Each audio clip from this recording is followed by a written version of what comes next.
My name is Justin, and today I'm going to talk about the three branches of government.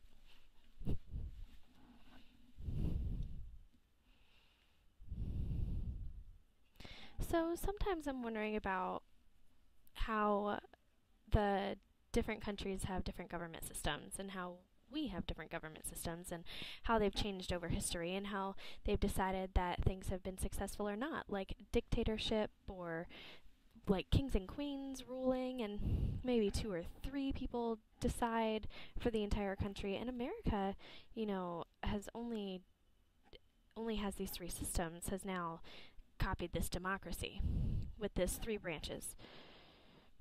So they have three branches so that they can defend and control and have checks and balances and make sure that everyone has equal power. So the three branches, one of them is executive,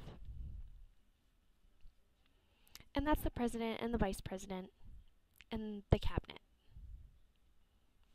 The president is required to be 35 years old or older. He must be a U.S. citizen by birth, and he must live in the United States for the last 14 years. He can't travel to other countries and live there. He has to stay and live here. So the president is responsible for vetoing laws or approving them.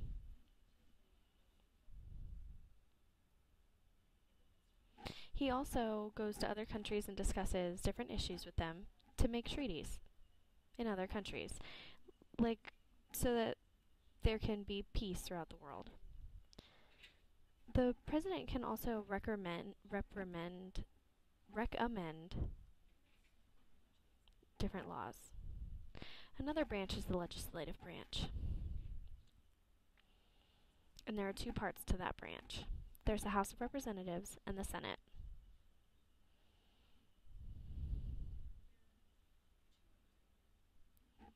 There are two Senates per state.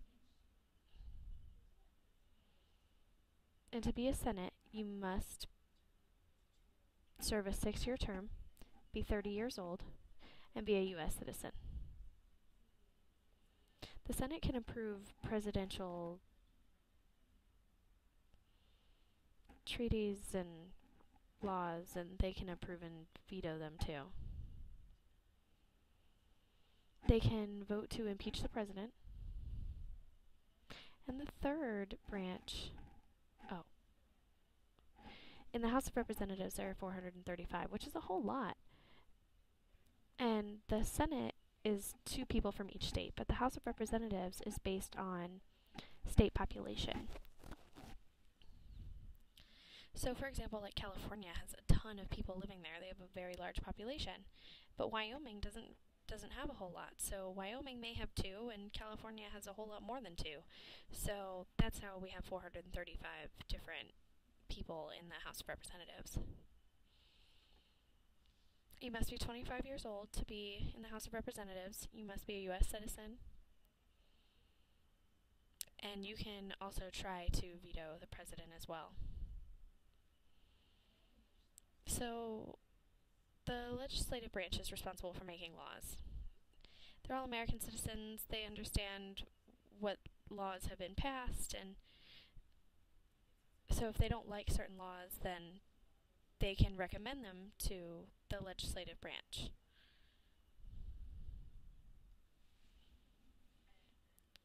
And then they vote on the law. They vote to pass the law and approve it. And then it goes to the executive branch, which is the president. And so he has the power to approve or veto them. And that's kind of the process.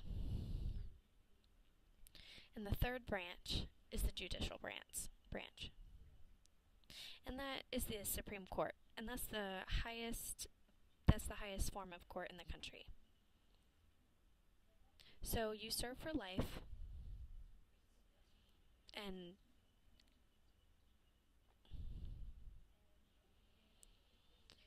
you have to be able to understand what the Constitution means. The United States is based on the Constitution.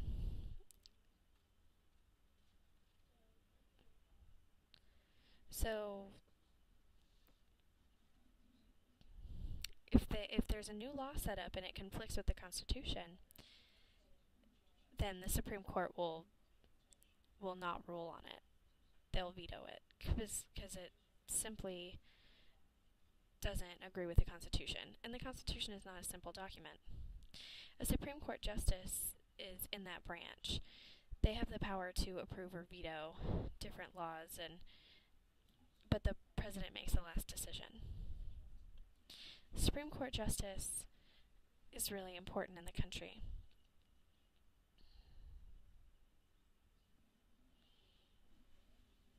So if your case ends up going to the Supreme Court,